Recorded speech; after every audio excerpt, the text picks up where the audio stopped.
like, when children are growing up, there are certain developmental milestones that they're expected to meet. And with autism, or a child with autism, this is not always the case. So they may miss or skip some developmental disorder. With ADHD, so it's attention deficit hyperactivity disorder. So the child will be very hyperactive as compared to a neurotypical child. They may struggle with things like sitting still in class, or they may they shift their attention very quickly. ADHD and ADD is basically, it falls like in the same category. Not a disability, but a ability.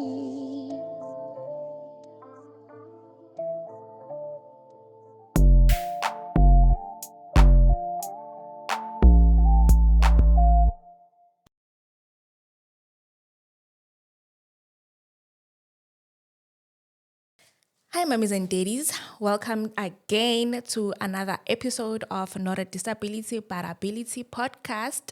I'm your host, Obonyiwe Liepile, a proud mother to a son living on the spectrum. Today, I'm joined by the lovely ABA therapist called Amanda. Thank you, Amanda, for coming. Thank you for having me. So tell us a bit more about yourself. Who's Amanda Upumapi? And where you grew up. Okay, so Amanda is I almost said my age, a young woman. I hail from the Eastern Cape, grew up in the Eastern Cape, did my primary and high school in the Eastern Cape, and then in 2013, I came to Pretoria. I did my undergrad studies in psychology at the University of Pretoria, and then. Okay, and then was it an easy transition from the Eastern Cape to Pretoria? It was very different because I'm from the rural areas. So being here in Pretoria alone as like a young woman in a big city, also is university, very different from high school. So it wasn't really an easy transition, but as time went by, I was able to adjust and adapt to the lifestyle and everything that comes with being in the city. Yeah. Okay, and then tell me why ABA? Like you could have done a lot of things, I assume. Why it? Why ABA? Or firstly, what is ABA? Okay, so let me answer your second question first.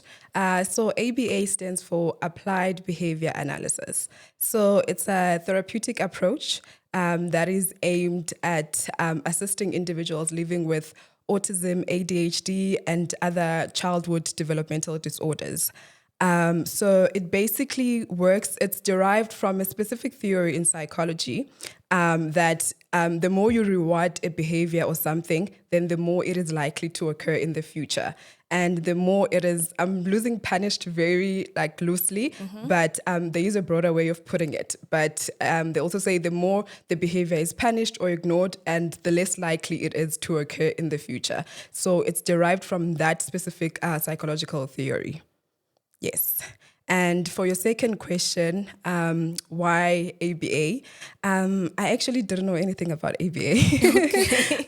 When I went to varsity, I wanted to be a clinical psychologist or neuropsychologist. I never thought about ABA. It's something that maybe I'll say like found me in varsity because during my studies at UP, there's a certain company that was, advertising their position in our department, the Department of Psychology. And then I came across like, oh, okay, like this is interesting. And then after finishing my undergrad, I went back to Eastern Cape to do my honors. And then after my honors, I was like, you know what? For now, because getting into masters for psychology is also like another like very difficult journey. So I was like, you know what, while I'm still busy applying for my masters, there's that company that was advertising those positions for working with children. So I think I just need to apply there and see where it's going to take me. And that's how the journey started. I applied, they accepted me, and that's how I got introduced to ABA. Okay. And then because it was something that was not planned, Yeah. as you're saying that it wasn't planned. Yeah. And then till today, you are still doing it. So would you say somehow it was maybe like a calling that you didn't notice or you were not aware of? Yeah, no, most definitely. Yeah, you know what we always say as Christian, that you plan, but like God has the last word. So I planned my life to be like really different, but ABA found me and I fell in love, and every day I wake up feeling like I'm living my purpose. Yeah. So working with children, how is it like? It's very rewarding. At the same time, it's very challenging. There's like very good days, and then there's days where you come back from work and like, Yes, it was a roller coaster. yeah, today was a rough one, but it's very rewarding. It's very rewarding. So you wouldn't trade or change it for anything? No, I wouldn't trade it for anything. I mean, I do both, by the way. I do counseling with adults, and then I do ABA with the children as well. But my sessions with the adults for counseling are very different from like the kids. They always have a special place in my heart. So I wouldn't trade it for anything. Yeah. Okay. And then what role does an ABA play in a neurodivergent child? Okay. So there are specific aspects that we focus on when it comes to like the child. So firstly, before we start doing the therapeutic intervention, we first do an assessment to find out whether there are specific needs of this child, because every child is different. So for some, we need to work on the social skills and communication skills. For some, we need to work on the adaptive skills. For some children, there's also academic aspects that we have to work on. So it's always different. It's like a case-by-case basis. Yeah. But then in maybe if you were to give us a summary or a shell, what is it specifically that an ABA does? Okay. Or the impact that an ABA has to a neurodivergent child, what would you say? Okay. So firstly, it would be one of the most common things that we do. It would be enhancing or improving the social and communication skills. So by social and communication skills, you have children, neurodivergent children that are able to communicate, but they are not able to use those communication skills functionally. For example, understanding that if I'm walking into this room, I'm meeting people that I didn't see earlier, so I need to greet. Or if someone asks me, how am I doing? I need to respond and say, I'm doing well, and how are you? And also understanding other people's emotions and their own emotions as well. So we work on things like that. If the child, let's say the child is in a school settings, and we are to work on their social and communication skills, it's also things like making friends and communicating with friends, because some of the children that are neurodivergent don't have the skills to communicate with their peers. So we are able to work on things like that. Sometimes you work on the field, you will be there with a group of friends facilitating the communication between the children. So you just have to like try to blend in if you're doing a school facilitation. And sometimes when we do one-on-one, these are the things that we work on as well, by providing the child with certain scenarios. Okay, this is the scenario. How do you think it will go in a typical setting with your peers? So we work on things like that when it comes to social and communication skills. We also work on academic skills as well. So some children, they have the academic ability to be in that certain class, grade level appropriate academic ability. But sometimes while they are in class, they may lose their attention a bit, and they need someone to steer them to the right direction. So you also need to be there close to them in class to assist them when it comes to that. And sometimes, especially with the little one, that are starting school, they need to be integrated into the school system. So understanding that when it's circle time, I need to go and sit because it's circle time. When it's bathroom time, I need to go with other kids and line up because it's bathroom time. And all the transitions, they made with little for neurotypical children, but for neurodivergent children, it's always a lot. Mm-hmm. Understanding that now it's lunchtime, or lunchtime only happens at 10 o'clock, something as simple as that, but getting the child to understand that I need to wait before I can eat my food until 10 o'clock. Yeah. So, okay, I know that, or I've noticed that we're using the words neurotypical, neurodivergent. Yeah. In your profession, what's the difference between a neurodivergent child and a neurotypical child? Okay, so a neurotypical child are the children, let's say, without the academic challenges, the social challenges, the communication challenges, understanding emotional reciprocity and their own emotions. A neurodivergent child would be a child that will, so the with the whole, it's a spectrum, if I can put it like that. So there's children that have ADHD, there's children that have autism, there's children that have ADD. So neurodivergent refers to like all those terms instead of singling it out to say this is ADHD, this is autism, this is ADD. And then can you elaborate on that? Like, what is autism, what is ADHD, and what is ADD? Okay, so I'm going to start with autism. So it's a neurodevelopmental disorder. So by developmental, it means that the symptoms of autism manifest while the child is still young. So it's diagnosed from the age of 3 to 4. And it basically involves, like, when children are growing up, there are certain developmental milestones that they're expected to meet. And with autism, or a child with autism, this is not always the case. So they may miss or skip some developmental disorder. For example, at the age of, let's say, the age of 1, that the child starts babbling, they start making single sounds, and eventually they build up to saying one word, mama, papa, and all of that.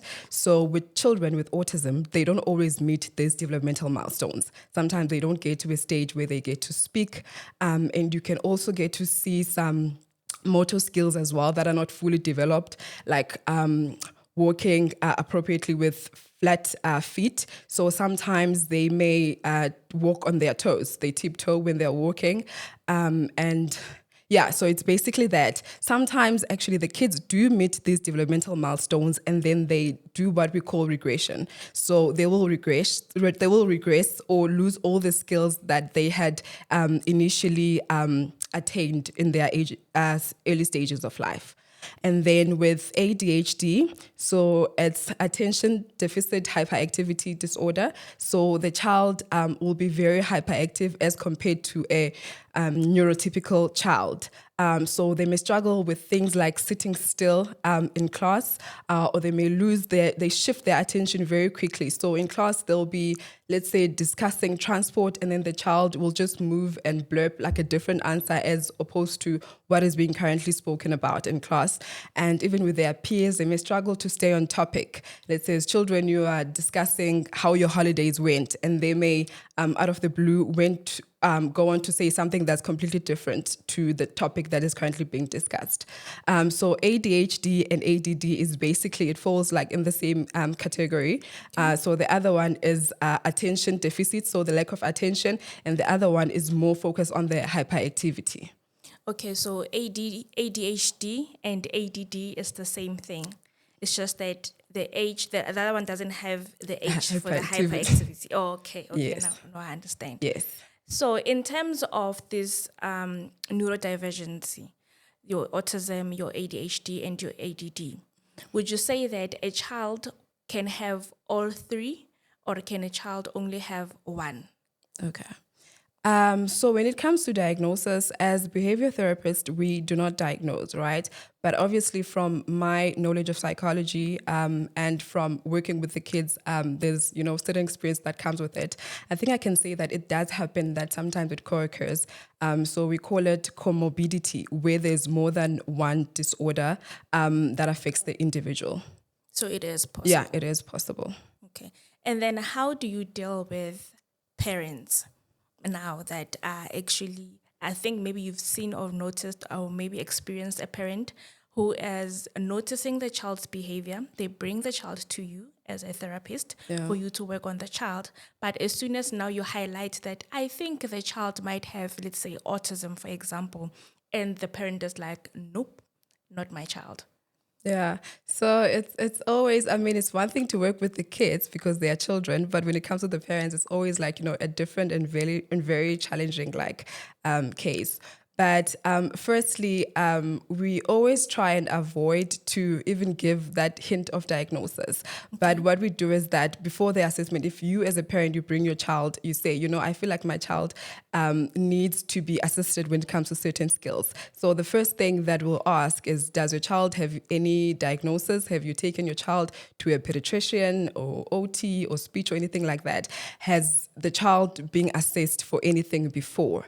And then if I do feel like, from my experience, there's some aspect of autism or there are symptoms of autism that appear in the child, and then I would suggest, I'm not in a position as an ABA therapist to diagnose the child with any disorder. My job basically is to help you as a parent to enhance the skills or the abilities of your child. But I think as a parent, you might benefit by taking your child to a pediatrician.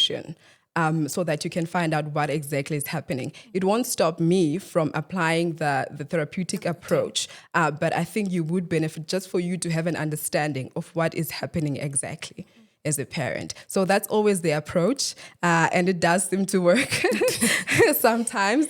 I think as you work with people, you'll find a way of, saying like things so that they don't sound as harsh, or I think your child has this, or you are diagnosing, or anything like that. Just finding a way of putting it nicely so that you give like the parents a little bit of ease as well, because the diagnosis itself, even for the parents that know that their child has been diagnosed with autism, they don't always take it easy, and it's understandable, living with a child or having a child with autism is never, and it's a challenge on its own. I'm sure all parents can attest to that. So the diagnosis comes as a shock. So imagine now you're taking your child to someone because you feel like there are certain challenges that you want them to assist you with, and then you come across someone telling you that, I think your child has A, B, C, and D. You need to know definitely as a parent, but there's a certain way of putting it. Okay. Yeah. And then coming again, dealing with parents, because you also say that you do you give therapy and everything to also, not only kids, but also adults, parents. Do you find yourself in a position, or how do you deal with a parent who is not following instructions, not following the protocol, but also insisting on your route is wrong? Like what you're doing, or what the services that you are doing, they are not working. Yeah. Like it's your fault. Yeah. But while they are the ones that are actually not following the process, how do you deal with it? Because I can imagine with kids, it can be easy. But now we're talking about a full-grown adult who's like, you are not about to tell me what to do or how to live my life. Yeah, with my child. Yes. Yeah, and obviously as a parent, you feel like you know your child better than this person. Yeah. So we have parent training as well. We like train parents to work on the behaviors at home as well, because with the children, consistency is key. So whatever we're doing with the one-on-one sessions at home with the child, you also need to try to implement as a parent at home as well, because the children thrive on consistency. If they see that this one is making me do this and this one is not making me do that, then like there's a confusion, or you get that when it comes to me, they're able to follow the instructions and do everything that they need to do. But when it comes to the parents, they don't. So one way is parent training. It doesn't always work. Some parents are not even interested in parent training. But that's one way of going on about it to parents that are open to that. And then another way is that what we do is that after each and every session, you send the parents like feedback to tell you, this is what we did in the session, this is what I did, and this is how the child responded. Whether the child responded how he was supposed to respond or responded not how he was supposed to respond. But we always give feedback so that they're also able to track the progress as well of what is happening in the sessions. And if you can, take little videos, if the parents allows, to show snippets of this is actually what I did and this is how the child responded.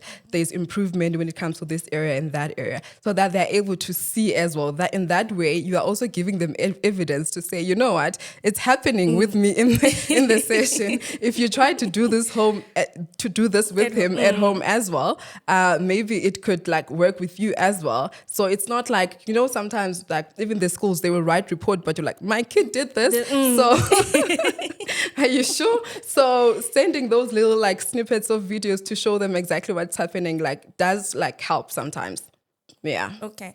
And then in terms of your work as an ABA, let's say I just got a diagnosis, my child has autism, and I feel like there is things or he's lacking, there's development lacking somewhere or somehow. When do I start taking my child to see an ABA? Is it immediately when I notice there's something wrong? Do I wait for a diagnosis? Like, what would you say? Or how would you advise? Okay. So I wouldn't say to enroll your child in ABA therapy, you need to specifically wait for a diagnosis. It's not really necessary. So the minute you feel like your child is not developing as a neurotypical child should develop, you should seek intervention like immediately.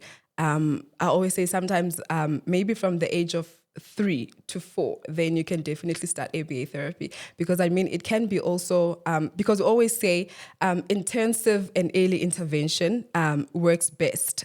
You are able to achieve great results when it comes to that. But I'm also saying from the age of 3 to 4, because a child that is like 2 years, they also get tired like easily, you know. Okay. You are not able to work with them for a long time. So if you want to start at that point, maybe 2 hours a day or 3 hours a day with the child is fine, so that they also have like time to do what they need to be doing as children as well, to be sleeping and all of that. But the earlier, the better. Yeah. Okay. And then what must a parent notice or take note of for them to say, okay, now I need to start putting my child on therapy? Like, what do they need to notice? Is it the development? Is it what, like maybe if your child is not walking maybe at age 2, then that is when I should start? Or like when exactly, or what do I need to actually notice for me to say, okay, no, something is wrong with my child, or the development is not up to par. Let me take my child for therapy. Okay. So there's what we call like the red flags. So the red flags would be exactly what you're saying, like noticing that my child is not developing the way a neurotypical child should be developing. So things like eye contact, noticing that your child doesn't actually make eye contact. Things like responding their name, you know that at age of 2 or 3, your child should be responding to their name when you're calling them, even if it's by making eye contact and they're not necessarily saying mom or anything like that. But you know that they should be recognizing that they are being called by their own name. And also what we call joint attention, you know, at the age, especially at the age of 3, children will be pointing and showing you things, mom, look, car. So if they're not engaging in joint attention, then that's also another red flag that you should look out for as a parent. And then also when it comes to speech as well, is the child able to communicate firstly? And if they do communicate, because sometimes communication can be very broad, or being vocal can be very broad, because a child can say mom, dad, or chips or drink, but are they using those words in a functional way? Or are they just saying them randomly when they are playing? If, for example, they are hungry and they actually want the chips, do they actually say chips even though they might say chips randomly? So functional communication. And also when they want to get something, do they actually request for what they want, or do they communicate this by engaging in a tantrum or crying or taking you by the hand for them to show you what is it that exactly that they want? And also potty training. That's one of the things. I know that's always different for each and every child, but like parents know, at this time, at least my child should be able to make a wee in the toilet, or should be out of nappies and weeing in the toilet instead of the nappy. Motor skills as well. You know, if you give your child a pencil, what is your child doing with the pencil firstly, and how are they holding it? I know like the pincer grip doesn't always like develop from an early age, but the certain way that you see when my child is holding things, he's not holding them the way they are really supposed to be holding them. It's a bit alarming. So looking out for things like that as well. There's quite a lot. And I mentioned tippy-toeing as well. How are they walking? That's also another red flag. If they are walking on their toes, then that's also a call for concern. Okay. Yeah. And then you also mentioned that as an ABA, you also get involved in the child's academics. Yeah. So in which way do you get involved in it? Like, do you go to the school? Are you becoming the teacher of the child? Like, what role do you play? Okay.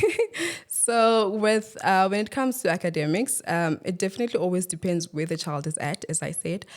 So there are children that have ABA therapists doing school facilitation with them. So that means you are there with the child at school. So this is when mostly we need to work on more than academics. Like there's something else that's happening also in class besides the academics. Like the child is not only struggling to understand what they are being taught, but they're also struggling to focus. They're also struggling to understand that if I don't understand a question, then I can raise my hand to answer to the teacher. Obviously, those will be older kids, but the younger kids would also struggle understanding that I need to sit and color in. So that's where you come in. You're not necessarily taking the role of the teacher, but you are basically assisting this child in particular. If they are sitting in a desk, then you need to be with your child because your child could be wandering around or going to the bathroom or going to play outside while they're supposed to be sitting on the table and coloring. So just assisting with that because the teachers, they don't have the capacity. I mean, there's 5 other kids in class. They're not able to pay attention to just that one child when they're walking out and bring them back to class, or if they're struggling to sit still and assist them with that when there's 5 other kids or more in the class. So that's where we come in at school. If the teacher needs to do something with them, your role is just make sure that they're paying attention, they're sitting the way that other kids are sitting, or if you are able to adapt a bit to say he's not at a point where he can sit at the table yet, can we do it on the carpet? Can you do it with him on the carpet? Then you advise the teacher that he's more comfortable on the carpet for now. Can we do that? So it's things like that. The teacher still does what they're supposed to do, but your job is to just help integrate the child when it comes to the academics. And then sometimes even beyond that, they struggle also to understand now the academic concepts. So in their program, you will have lessons for academics. So that is when you are teaching one-on-one because you're not able to do that at school. Because if you're busy teaching your child ABC while they're in class, I mean, you're disrupting the whole class, first of all. And then the academic program is what you will do one-on-one with them outside of the classroom. So if you need to teach the ABCs, numbers, colors, shapes, and all of that for the younger kids. So we do that one-on-one. There's a certain procedure, teaching procedure of doing that as well. It's not a matter of what letter is this or read this later. There's certain progression steps that the child has to go through in order to understand. So for example, we'll start with the matching. Is he able to match 2 identical pictures of letters? You give them one letter and then they need to match with another letter with just one letter in the field. And then we progress to the next stage. Now there's 3 other letters that serve as a distraction. So I have A, B, C. Now I want you to match with just only A. So the others are there just to distract you to see if you will recognize the one that you need to match with. And then you progress and so on to a stage where they need to give. You just put the letters and say, give me letter A, for example, or get to a phase where you show them a letter. What letter is it? And eventually you are able to build up to them reading words, writing words, numbers, addition, and all of that. Like I said, it's always different with every kid. And then even with the older kids, I guess with the older kids also sometimes it can look a little bit more like tutoring if they are at that point where they are within the grade level, but they're struggling a bit. So there'll be a bit of tutoring involved in helping them with their academics. And the goal with everything that we do is to try to get the child to a point where they are independent with their studies and everything else, basically becoming successful and independent individuals within the society. And then do you have an age limit that you guys take? Or is it just open for whatever age group, the therapy as kids? Yeah. So it's up to the age of 18. But you find out when it comes, maybe there's a 19-year-old or there's an 18-year-old that you're working with and they're turning 19 and there's still a little bit to work on. It's mostly at that age, like skills living. So just giving them skills to be able to live successfully as independent like adults. So that's what the program will look like, to a point where, okay, we're looking now, what do you think you want to do as an adult? What are your interests and all of that? So that's how a typical program offer above 18-year-old would look like, but it's not really common that we work with adults. With adults, okay. And then your offers. Do you guys only specialized in the ABA only, or do you guys do other therapy sessions? Okay, so yes, so I'm gonna say with Youth Psych Matters, my Yes, company, your company, yeah. my company. So yes, it is just ABA therapy. If you do feel like the child could benefit from speech therapy or occupational therapy, or even sometimes being referred to a psychiatrist or psychologist or anything like that, because sometimes autism, especially with the older and with the older and more high functioning kids, if I can put it like that, even though I don't like the word, it can also, there can be symptoms of depression and anxiety as well. So in that case, and the child, would have to be referred to a psychologist where they can get like a diagnosis if there's a need for diagnosis, or psychiatrist if they need to be on medication. But we do ABA. When the need for referral is there, then we will refer. Okay. And then what's the difference between a speech therapist, an occupational therapist, and an ABA therapist? Okay. So ABA therapy, like I said, focused on the behavior, right? But also the academics, the social skills, and all of that, and everything that comes with that. And it's more the therapy is more intense. Like I have kids doing sessions 7 hours a day, 140 hours a month, 150 hours a month. Yeah, that is intense. Yeah, so it can be really intense depending on where the individual is, as I said, and what assistance they need, or what needs to be included in their program. And then speech therapy, mainly focused on communication. It can be social skills as well. But yeah, it's mainly like focused on that, and it's less intense in a sense that most of the time the speech therapy sessions will be 45 minutes, once a day or twice a day at most. I haven't really worked with a child that did speech for more than 2 hours a week. So that's how it is. Some, they even have like speech therapy twice a month. Same as OT. So OT also focuses on the motor skills as well, and just regulating the individual with autism. We have also what we call sensory integration occupational therapist. That with our kids, sometimes they can be like, they can have like steaming, and be overly stimulated. So OT assists a lot with that, especially the sensory integration occupational therapists. They help with that, and they also work on the motor skills as well. And like I said, just like speech therapy, it's also not as intense. So a child will have OT sessions once or twice a week at most, or once in a month or twice a month. So it's not as intense as ABA. So the two other therapies are less intense as opposed to ABA. So would you say that because of ABA is intense, would you say that that's the reason why it has a lot of bad reputation, for a lack of better words? Like people like, nope. Yeah. Like people that are doing ABA, they are very strict. They are doing this, they are doing that. Is it maybe because of it's intense?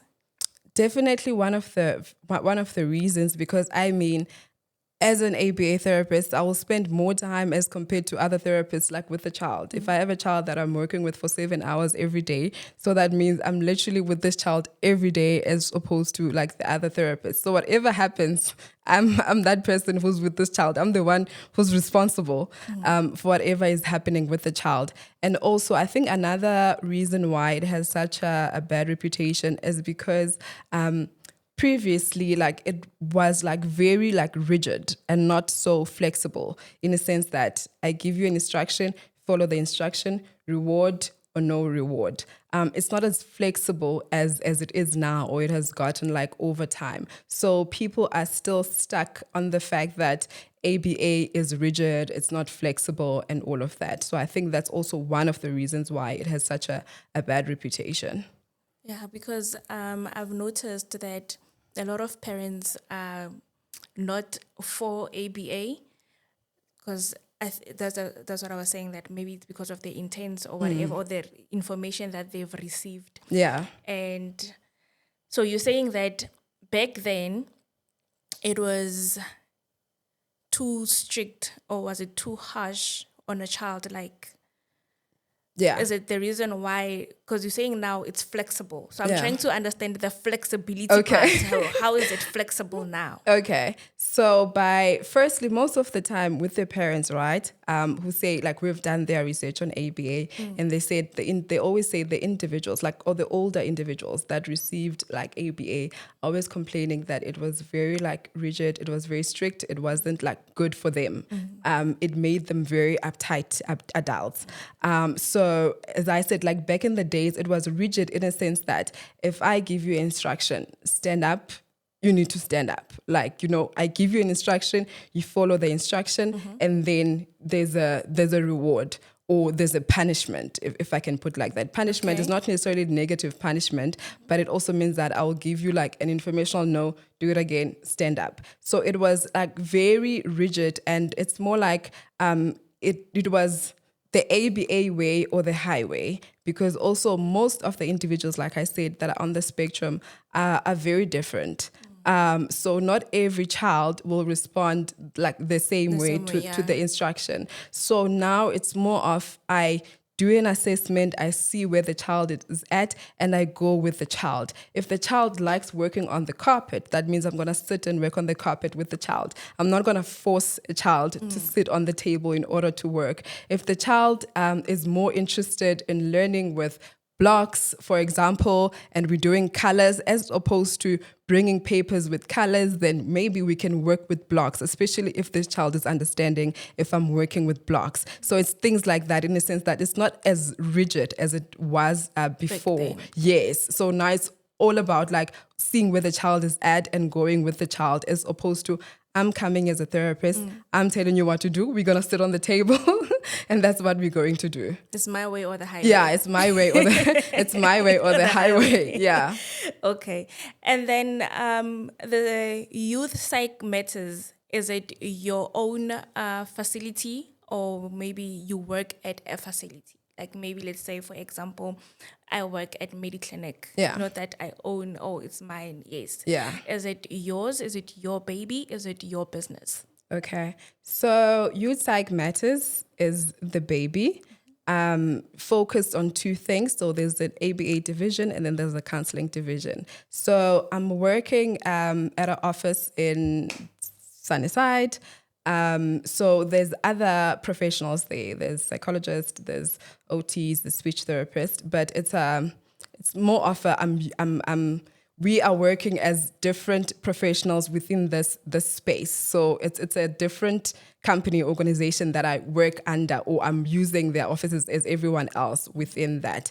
But we do work together in a sense of when there's a referral. I know there's an OT that I can refer to. I know there's an educational psychologist that is within the premises that I can refer to, and that's for the autism as well, and for the counseling. But most of the time, the autism sessions, they take place either at the child's home or at the child's school. Okay.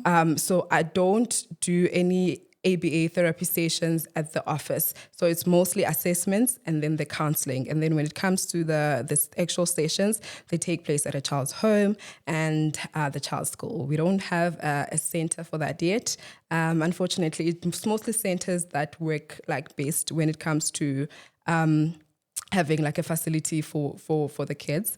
We are not there yet, but hopefully one day, we'll get there. Yeah. Okay.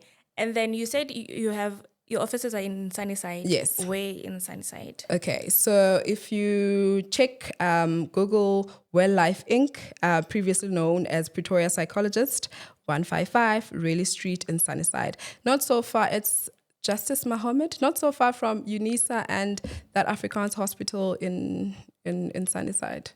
Yeah, so Justice Mohammed. Okay. Yeah. So is there anything else that you want to add in connection with the ABA before we wrap things up? Not necessarily, but I think if you are a parent and you have a child that has been diagnosed with whether it's autism or any other related disorder, ABA is, I would say, as an ABA therapist, it's one of the therapies that I would recommend, not just because I am in this field now, but also, I stayed because I saw the difference that it makes on the children's lives. I saw the impact that it has. I've seen kids move from being non-verbal to being verbal, to not saying your name, to you asking them, can you keep quiet a bit? Because you've called me 10 times already.